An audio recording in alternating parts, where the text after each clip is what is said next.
अस्सलामुअलैकुम viewers, welcome to my channel. कैसे हैं आप सब? आई होप आप सब ठीक होंगे। तो आज मैं आपके साथ शान शाही हलीम मिक्स की रेसिपी शेयर करूंगी। आज हम बनाएंगे शान का हलीम, वो भी डब्बे वाला। बहुत ही इजी तरीके से ये बनकर तैयार हो जाता है। तो आपको साथ में दो रेसिपीज हलीम की और शेयर कर चुकी हूँ। तो आज मैं आपके साथ ये डब्बे वाले हलीम की रेसिपी शेयर करूँगी, जो बहुत ही क्विक सा बनके तैयार हो जाता है सिर्फ आधे घंटे में। अगर आपको मेरी रेसिपी पसंद आए तो प्लीज़ लाइक कर दीजिएगा, शेयर कर दीजिएगा और चैनल को सब्सक्राइब कर लें। तो आइए बनाना स्टार्ट करते हैं। बिस्मिल्लाहिर्रहमानिर्रहीम। तो यहाँ देखें, सबसे पहले मेरे पास है ये शान शाही हलीम मिक्स का डब्बा, जिसके साथ मुझे ये चाट मसाला इसके साथ ही मिला है। और जो है मैं इसको हटा लूँगी और फिर जो है इसके अंदर हम ओपन करेंगे डब्बे को। तो इसके अंदर से दो पैकेट निकलते हैं, एक है मिक्स मसाले का और एक है दालों का मिक्स है। तो इस दाल के मिक्स के साथ मैं अभी जो है एक ही डब्बे का बना रही हूँ, आप चाहें तो डबल क्वांटिटी कर सकते हैं। तो ये 6 से 7 लोग आराम से खा लेंगे एक डब्बे के अंदर। तो यहाँ देखें, इस तरीके से दाल है, आप इसको साफ़ करके भी कर सकते हैं, पर ये साफ़ ही होता है वैसे। तो इसमें 1/3 कप मैं अपनी तरफ से जौ का दलिया ऐड कर रही हूँ। आप चाहें तो इसमें 1/3 कप गंदम का दलिया भी ऐड कर सकते हैं, इससे थोड़ी क्वांटिटी अच्छी हो जाती है। तो इसको मैंने 3-4 पानी से वॉश कर लिया है और मैं इसको 2 घंटे के लिए सोक कर दूंगी। आप चाहें ओवरनाइट भी इसको कर सकते हैं, पर ये हम जो है क्योंकि झटपट से बना रहे हैं, तो यहाँ मैंने इसे कुकर में डाल दिया है तेल को। तेल मैंने तकरीबन लिया है 1/2 कप और इसमें मैं ऐड कर रही हूँ प्याज, एक लार्ज साइज़ की।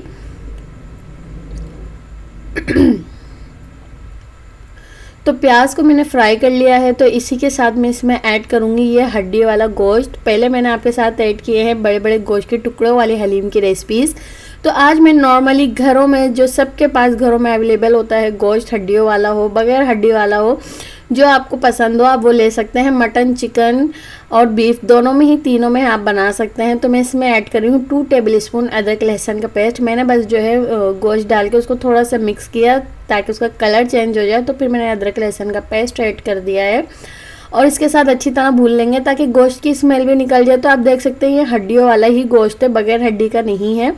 तो इसी के साथ मैं मसाले का मिक्स इसमें ऐड करूँगी और मैं पूरा ऐड नहीं करूँगी, तकरीबन 1 टेबलस्पून या 2 टीस्पून के बराबर मैं मसाला बचा लूँगी भगार के लिए और इसको मैं अच्छी तरह से भून लूँगी। तो इसमें आज हम ना कोई दही ऐड करेंगे, कुछ भी ऐड नहीं करेंगे, बहुत ही इजी है ये हलीम बनाना। तो यहाँ देखिए अच्छी तरह से मसाला भून चुका है। तो मैं इसमें ऐड कर रही हूँ ये दालों का मिक्स। मैंने इसमें और कोई सी भी मसाले ऐड नहीं किए हैं घर के, सिंपली मैं इसको शान शाही हलीम के ही जो भी इसके अंदर होते हैं पैकेट के अंदर, वही ये सब चीज़ें ऐड कर रही हूँ।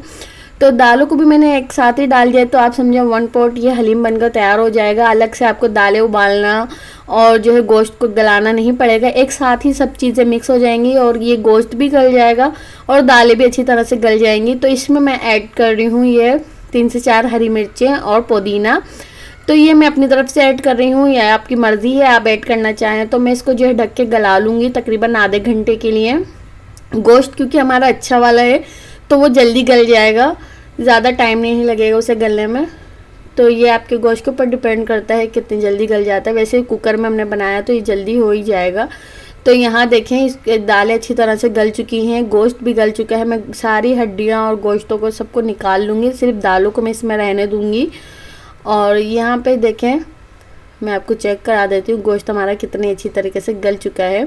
ये गोश्त आप बिरयानी में भी यूज़ कर सकते हैं, आप इसे कढ़ाई में भी यूज़ कर सकते हैं। मैंने वो वाला गोश्त यूज़ किया है जो नॉर्मली घर में यूज़ होता है, अलग से मैंने हलीम के लिए कोई गोश्त नहीं लिया। तो यहाँ देखें, आज मैं इसे ब्लेंड कर लूँगी। आज मैं इसमें घोटा नहीं लगाने वाली, क्योंकि हम बना रहे हैं क्विक सा हलीम, झटपट से बनने वाली रेसिपी। जो मेहमान आ रहे हों, आपको जो है ये डिश में ऐड करना हो, तो आप इस हलीम को ज़रूर बना के ऐड कर सकते हैं अपनी रेसिपी में। तो यहाँ देखें, इसमें मैं ऐड कर दूंगी ये सारा गोश्त। गोश्त को मैंने ब्लेंड नहीं किया है, गोश्त को मैंने अच्छी तरीके से हाथों से मसला, इतना अच्छा गल चुका था ये। तो इसको जब मैंने हाथों से मसला तो बहुत अच्छी तरीके से ये मैश हो गया और मैंने इसे दालों में ऐड कर दिया। दाल मैंने क्योंकि ब्लेंड कर ली है, अगर आपके पास ब्लेंडर नहीं है आप जूसर वाले जग में भी इसको ब्लेंड कर सकते हैं। तो यहाँ देखें, बस मिक्स कर लिया है। अब मैं इसे 15 मिनट पकाऊंगी और मैंने इसमें ऐड कर दिया है जायफल जावित्री का पाउडर। तकरीबन 1/4 टीस्पून जायफल पाउडर था, 1/4 टीस्पून जावित्री पाउडर था।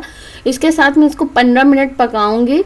मैं इसको जो है मीडियम हीट पे कुक कर रही हूँ। तो इसको जो है मैं अब लगाऊंगी तड़का, वो मैंने दूसरे चूल्हे पे रख दिया है पकने के लिए।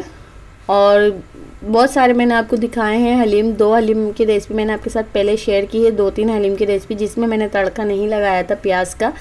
पर आज शान शाही हलीम में हम लगाएंगे तड़का।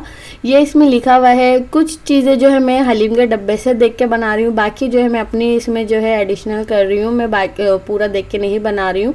बहुत ही ईजी तरीके से मैं आपके साथ ये रेसिपी शेयर कर रही हूँ, आप ज़रूर बनाकर इसको तैयार करिएगा। बहुत ही मज़ेदार सी हलीम बनकर तैयार होती है शान शाही हलीम की।